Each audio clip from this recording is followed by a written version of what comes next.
Kath, welcome to the show. Thrilled to be here. Thank you for having me. Oh my gosh, I was just saying to you that I am obsessed with your content on Instagram. Oh my God. Thank you for playing along with my midlife crisis, because sometimes I just wonder, what am I doing with my life?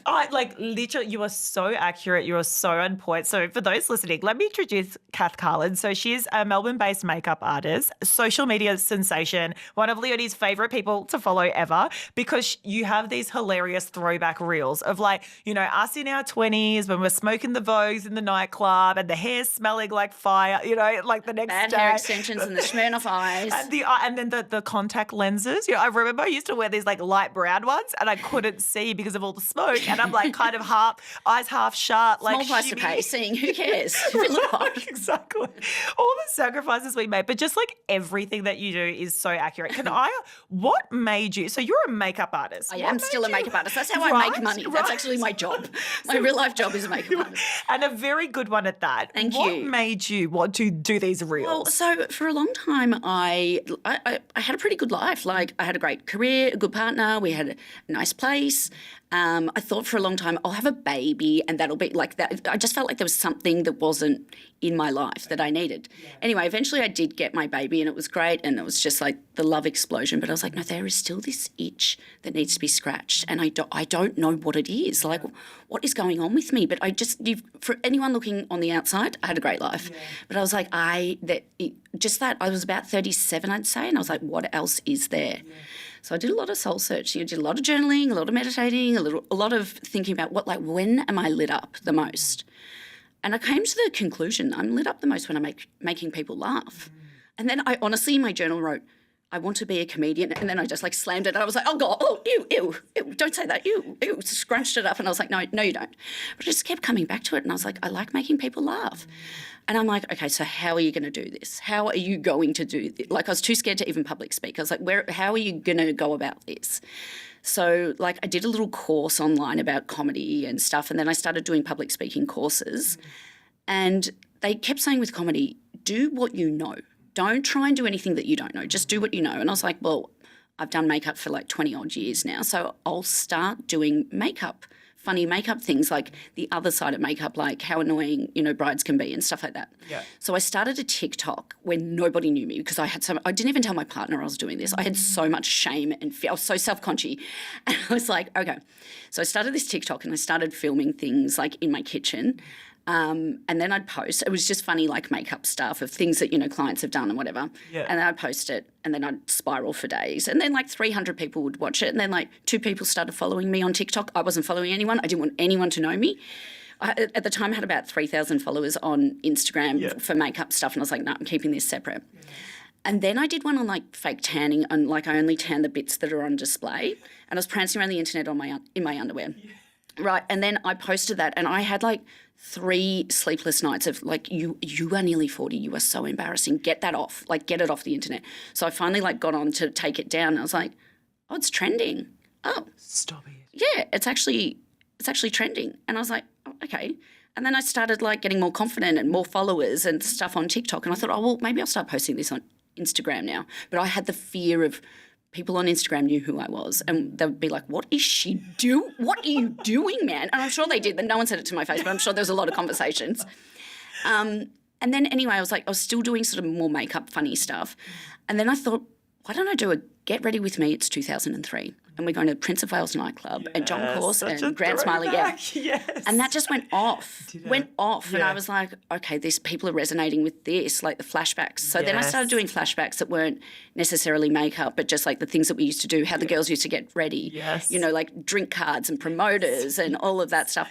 And then it just sort of proliferated from there. And I was just any funny idea I get now, or anyone says something, I'll just write in my notes. Yeah. And then I'll start formulating a story.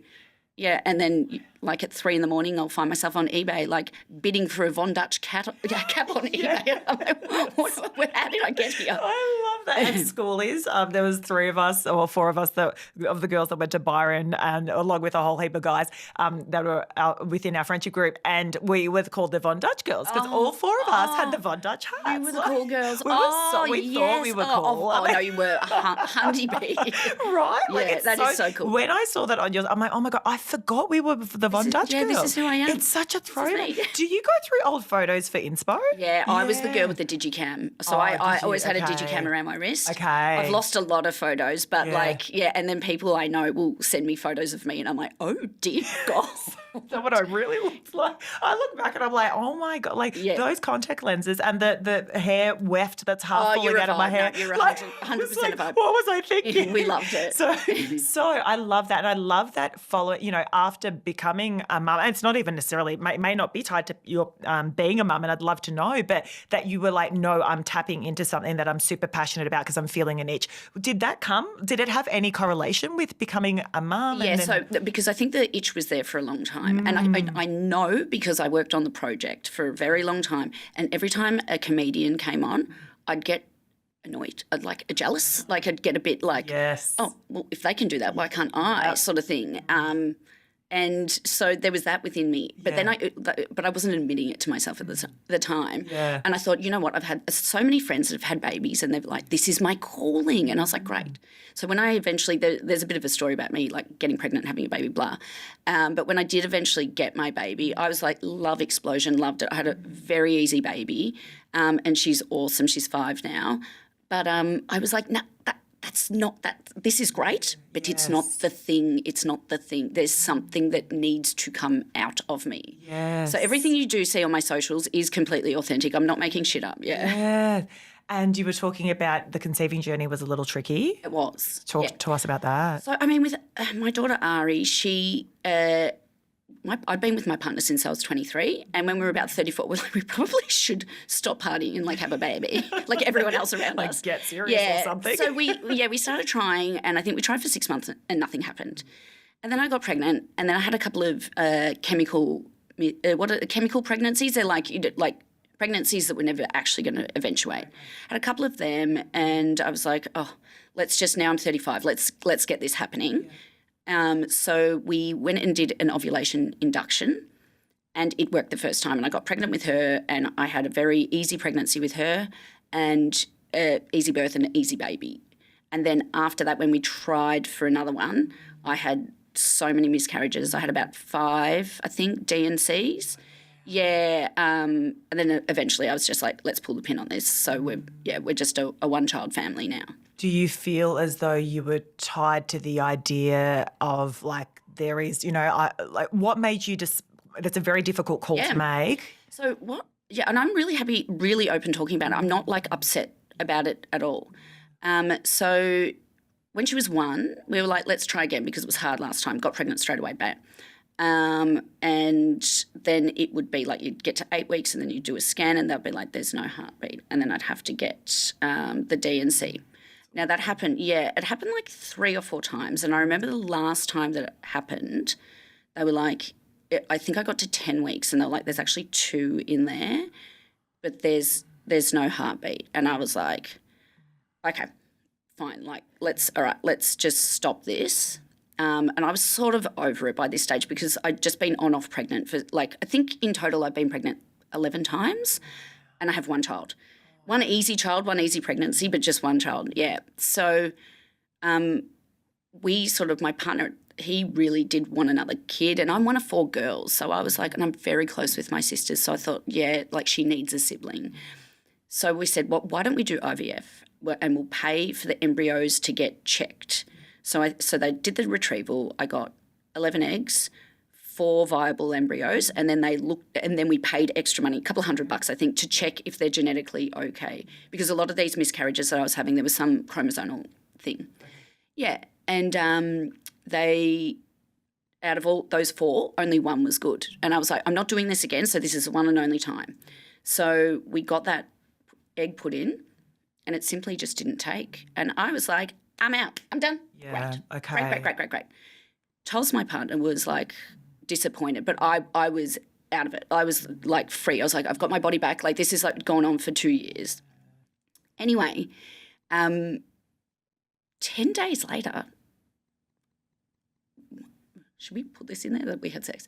Yeah, totally. Yeah, yes. After that, after they said there's no baby, it just didn't happen, whatever. Yeah. And I remember at the time thinking, oh, that could like possibly be, no, no, absolutely not, absolutely not. Anyway, about 2 weeks later, I woke up at about 5 a.m. and I was like, I'm pregnant. I have no symptoms. I never got many symptoms with being pregnant, but I was like, I know I am. And I went to Coles and I waited out the front until they opened to buy pregnancy tests, and straight away it was like 2 lines came up so clearly. And by this stage, I'd resigned. I was done. I was one and done. I was happy. I'd cancelled my health insurance. I was out. And I was actually quite annoyed, to be honest. Like, I was annoyed. I was annoyed because I was done with that. Yes. Yeah. Anyway, everyone around me is like, this is it. This is your dream baby. This is what you were waiting. This is your miracle. And everyone sort of talked it up, and I was like, okay, I'm on board. Yep, let's do it. Great, I'm on board. But I sort of said, like, I've had a lot of problems, so I need, like, constant scans. Yes. So at 7 weeks they scan me. They're like, everything looks amazing. I think at 9 weeks they scan me. Everything looks amazing. Everything's growing. The heartbeat, everything's fine. Yeah. I'm like, okay, fine. I'm having a second baby. Cool. Then I did the test. Yeah. And they called me maybe a week and a half later, and they're like, your baby's got Down syndrome. And I'm like, okay, what are we going to do? And you think you know what you're going to do, but you don't know what you're going to do when you're at that time, when you're facing it. And anyway, and this is no shade at the public system whatsoever, because they treated me so brilliantly, but when you are in the public system, you do have to wait. So they said, you wait for the hospital to call you. And I'm like, well, I don't know what to do. So I called the hospital. They're like, no, that's not how it works. We call you. So I had to wait another week and a half for them to call me. And I'm like going a bit crazy. And because I'm only 5'1", like I'm getting bigger and bigger by the second. And I'm like, I don't know what I'm doing here. Like, what's happening? And I finally got an appointment, which was another week and a half later when they finally called me to go and get a scan. So by this, whatever it was, by this stage, I was 14 weeks. And people are coming up to me going, congratulations. And I'm like, I'm feeling really like uncomfortable here. Anyway, we went and got the scan at the Monash, and the woman was so lovely, but she was like, and this is the most confronting thing of it, is that there was a baby in there, not a blob like I was used to all the other ones. And she's like, I'm sorry, there's actually no heartbeat. And I'm like, okay. But this one was harder because all the other scans, it didn't look like a baby, it just looked like a little blob. But this had a face and arms and legs and a smile, like you could see it all. And I was just like, oh. And then after that, then I had to wait a week and a half to get the baby removed from my body. So I just didn't want to see anyone because I was walking around. I looked very pregnant because I'm so small, and because I think my body had been pregnant so many times. So when they removed that baby, I was like, put a marina in me. I'm done. I said to my partner, if you want another baby, go have it with someone else. I am out. I am out. Yeah. How do you recover from that psychologically? Better than most people. Everyone thought I was pretending that I was okay, but I wish that didn't happen to me. I really wish it didn't happen in that way. But I think if anyone it was going to happen to, maybe I was a good person for it to happen to, because I think I'd already resigned myself to one child, and I was quite happy with that. But I wouldn't recommend it on anyone. Oh my gosh. It wasn't great. Absolutely. How did it change you? Did it change you? It's changed me in how sensitive I am asking people about, are you going for a second? Are you guys thinking about having babies or whatever? Like, I'm very sensitive now asking people that, because I used to always just be like, oh, you guys got married? You're having a baby when you start? Are you trying? Like, what's happening? Yeah. Hurry up, get your skates on. Yeah. Yes. Yeah, I won't ask any questions like that to anyone anymore. But I'm actually fine, and I feel like because I work in so many makeup rooms with so many different women all across Melbourne, we talk about it a lot, and then you realise how common it is. And it's kind of nice to be able to just talk to so many women about it. And then now with my experience, I can kind of give advice to people of what to expect and how to feel and blah, blah, blah. When you are speaking to other women who might be parents or wanting to be parents, are there is there a common theme that sort of comes to mind that people bring you? We love talking about the more taboo things. So is there anything that has surprised you, I guess, or maybe with how common perhaps miscarriage is? Miscarriage, like every second person is I that know. Right? Yeah, like everyone. There was a stage where I was making up 4 separate women that were all going through it at the same time. Wow. And I was like, oh, my God. But I think people are more open about talking about it now. Yeah. And I think in a way, like for me, because I I was always very open every time I got pregnant, to the point I actually thought people must think I'm making this up. Like, they must think I'm doing this for attention. Like, I swear I'm not making up these pregnancies. I swear to God. Yeah. But yeah, talking about it makes you feel better, I think. Yes. And so you never sort of felt that you had to hide that away. You were always... No, but I did with men. You know what? I didn't want to make them feel it's uncomfortable, different, especially with the last one where they were like, congratulations, and then there was like suddenly there was no baby there. It was just like, yeah, we're just not going to talk about it because they just get weird about it. Yeah. But women are great, yeah. That's wild. When you reflect on your parenting journey, do you feel as though your sense of identity has changed? I mean, it's interesting because you said social media became a huge part of your life after becoming a parent. Yeah. So I think that becoming a mum, like, I became more organised and responsible. But because I've been a freelance makeup artist for 23 years or something, you've got to be well packed. You've got to be on time. You've got to be organised. You're always thinking backwards and you're always thinking ahead. And I've lived my life like that. So when, I got the pram and I got the nappy bag, I'm like, this is just a different version of makeup. Like, I got this. And like I said, I had a very easy baby. She slept. She was very easy. So it wasn't that.